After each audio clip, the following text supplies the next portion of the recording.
Hello everyone, Minute Plus Meditation here, Wednesday, September the 6th.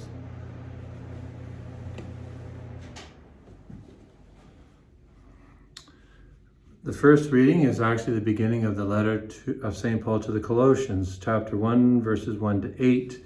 So I'm going to go down to this part in the reading. You have heard of this hope before in the word of the truth, the gospel that has come to you. Just as the gospel is bearing fruit and growing in the whole world, so it has been bearing fruit among yourselves from the day you heard it and truly comprehended the grace of God. So this letter to the Colossians is not very long, but it's really magnificent. And here, St. Paul is writing to them, and hear him not just writing to the Colossians, but hear the Holy Spirit writing to you and to me as well. And hopefully what he says of them could be said of you and me. Okay, you have heard, you and I have heard of this hope before in the word of the truth, the gospel that has come to you, the gospel that has come to us, just as the gospel is bearing fruit and growing in the whole world, and we know there's lots of dark places, but you don't think there was dark places in the time in which Paul wrote? There was a lot of dark places, but the gospel was spreading. People were becoming Christian, joining the church, uniting themselves to Christ, joining the church. And so there was lots of signs of hope, as there is in our world today, even though there's lots of darkness, lots of violence, lots of ideologies around, drawing people away from the truth. There's lots of good signs as well.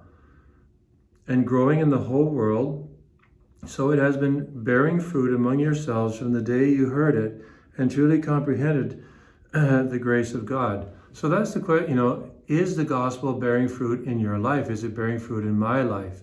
Each of us needs to answer, sort of reflect on this question and answer this question, and look for signs without in any way sort of shining a light on ourselves, but ask ourselves honestly and sincerely, am I allowing the fruits of the gospel to take root in my life and to be manifested in the action in my behavior?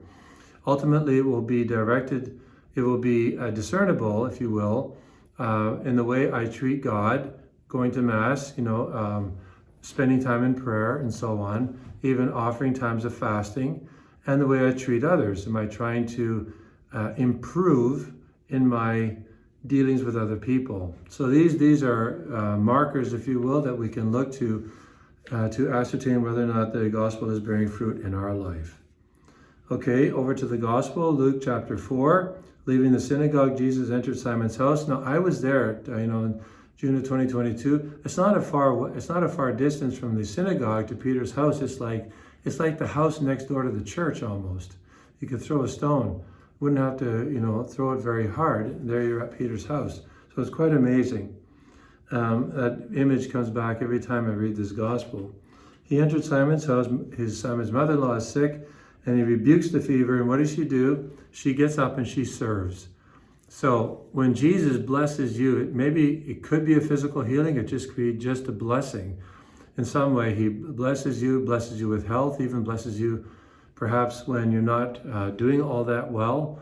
Do you strive to serve, as a manifestation of your gratitude, to having been blessed or being blessed in the process of being blessed? Do you try to serve? Do I try to serve? Do you try to serve? It's a question we all need to ask ourselves. Because if you keep your blessing for yourself, or you don't even try to invest it, then you're going to lose it, and you're going to be not in very good shape, when it comes to Jesus, because he expects that we invest our blessings. And then what does he do? He gets up early the next morning, super early, goes off by himself and prays. And that's a real example for you and for me. That we need to actually make the time, carve it out, put it into our schedules if you need to, book God into your schedule, make time to pray. And that means for us on a normal basis, we have to go to bed on time in order to get up on time so that we can pray and then, begin our daily duties before the kids get up, or we head off to work outside of the house or even inside the house. So these are the normal things that we have to do. There's no secret sauce to this stuff. But we do have to have a will. And we have a will, and hopefully we're showing a way we can start a plan to make time with the Lord, then it will happen. All right, so be convinced of this and be encouraged. God bless you.